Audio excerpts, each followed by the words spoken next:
Hey guys, what's up? Yes, another day, another trailer reaction, and to be more specific, another week, another honest trailer reaction. This time, it's apparently for every Christopher Nolan movie, as the title suggests. I don't know why they decided to do that. I mean, they usually try to tie their honest trailers to whatever movie is coming out specifically that week, or that weekend, as the case may be, but I don't think there's a Christopher Nolan movie coming out this weekend, or else I would have known about it, because I kind of follow these things, not specifically for this channel, just, as a hobby. And, well, I guess they had some spare time on their hands. They didn't really have anything special to do this week, to release this weekend as an all trailer, so they decided to go with this one, which is fine. And yeah, I'm all for it. If they're starting to do specific directors or actors now, I mean, what's the harm in that? Now, I gotta be honest, I'm not exactly the biggest Christopher Nolan fan, and I know that kind of sounds sacrilegious to say, but I mean, like every other video I've ever made, I'm always putting a high emphasis on honesty and transparency, so I can be true to myself when I'm doing these videos. So you guys know that there's no hypocrisy there. Now, as far as Christopher Nolan himself, as far as the movies that I did see, there's obviously the Batman trilogy. Now, I'm probably the only person on the planet that didn't enjoy The Dark Knight as much as everybody else. It's a good movie, but I don't really see anything besides that. I mean, I don't even think it's the best Batman movie in that trilogy. In fact, I kind of think it's the least good Batman movie. I mean, I don't know, that's just me. It's not even my favorite Batman movie. Clearly. Now, as far as his other movies, I've wanted to see Dunkirk, but I didn't get a chance to. I kind of saw a little bit of Interstellar. Did not like what I was seeing. I love Inception. That's just cinematic genius. I didn't see Insomnia. I want to see The Prestige. And I absolutely hated Memento. I just absolutely despise that movie. I mean, one day maybe I'll just sit down and do an entire video about why I hate Memento, but that's a video for another day. In the meantime, I think I've let out a little too much information before you even started watching this thing, and this video is 7 minutes long, so I guess I better start somewhere, right? So, here we are, an honest trailer for every Christopher Nolan movie, including, but not limited to, the ones I just listed off, and maybe a few of them that I have missed. Let's see what this is. By the way, I keep doing these play things as a little hint for myself when I'm editing, because I don't have a mirror poster behind me to know exactly when the trailer starts, so thanks, Mom. Just, again, part of the whole honesty and transparency part of this thing. So, play, future myself in the editing room. Play!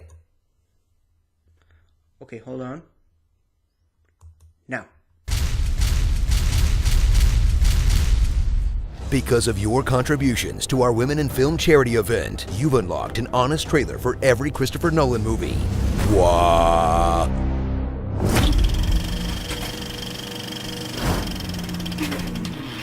You first knew him as the guy who made Memento. Then he was the guy who saved Batman. Now, revisit the retroactively perfect films of the internet's god of cinema. Makes sense, because only God could get The Dark Knight Rises voted the 66th best movie ever made. Every Christopher Nolan movie.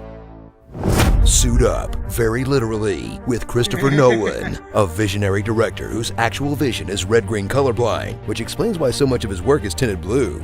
Watch as he carefully constructs a series of intricate puzzle boxes full of non-linear storytelling, in-camera technical wizardry, plot twists that range from holy crap that was mind-blowing to holy crap that blows, and intense percussive musical scores that will make you scream, "What? I can't hear you!"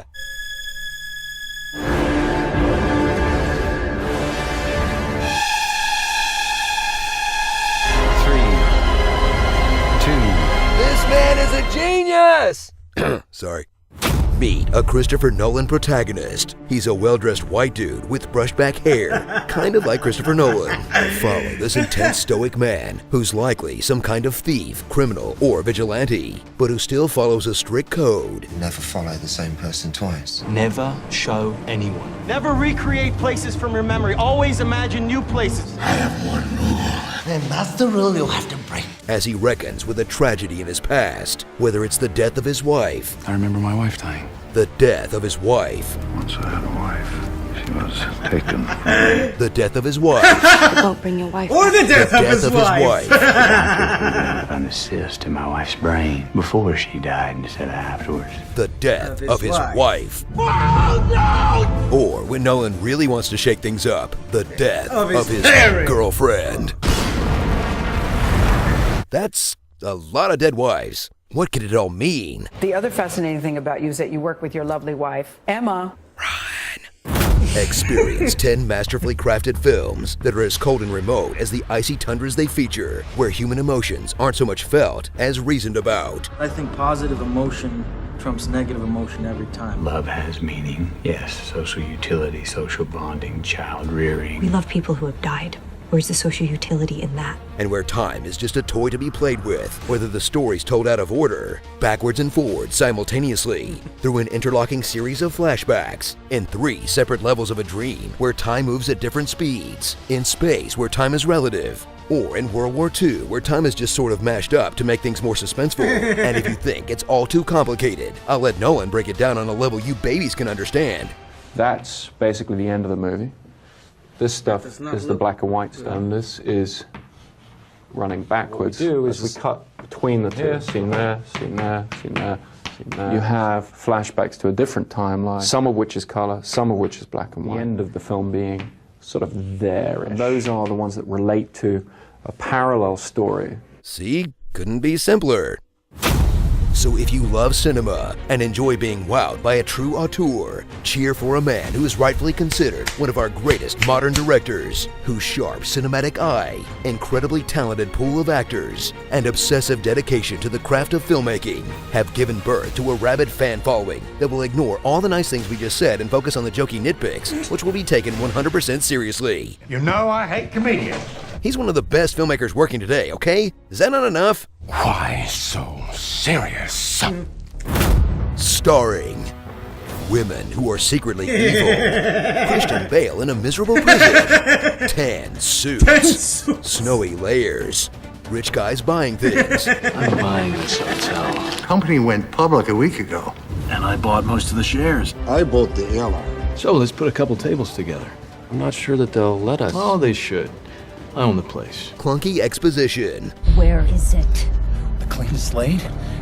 Where you type in someone's name, date of birth, in a few minutes they're gone from every database on Earth. Now we're trapped in Fisher's mind battling his own private army, and if we get killed, we'll be lost in limbo till our brains turn to scrambled egg. You're a well-educated man, Coop, and a trained pilot. And an engineer. The Mask, Would you like to see my mask? This is your mask. You're wearing a mask. Just take off that mask. You just take off your little mask. It's like putting on a mask. If you're working alone, wear a mask. Let's mask up.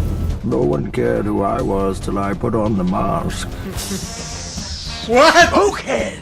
whoops, wrong mask, Wrapped up in garbage bags. Where are they? You can't give in! Why can't you outthink him? Where are they?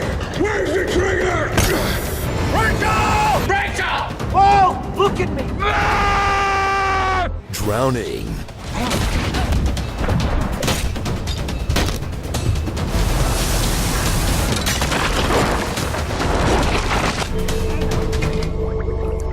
Killer trains.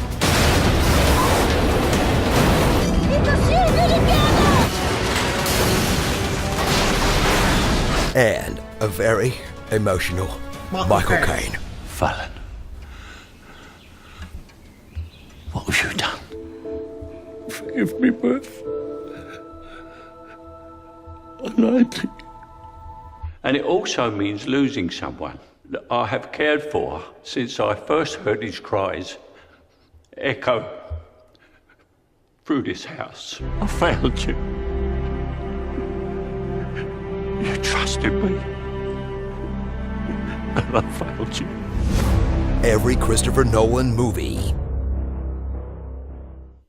Okay, I'm sure you all know about the first letters in the characters' names in Inception spelling out dreams, but did you know that all the astronauts' initials in Interstellar spell out BRCMD? Which can only be a reference to the TV show Doc, where Billy Ray Cyrus plays an MD, and his character's name was Clint Cassidy, CC. That has to be a reference to Charlie Chaplin, who was good friends with Edith Piaf, the singer of the song in Inception that's the cue for everybody to wake up. It all makes perfect sense. We're in a dream, man. Nolan's trying to wake us up. Hurry, before it's too late. The top just keeps spinning. I have to wake up. I have to.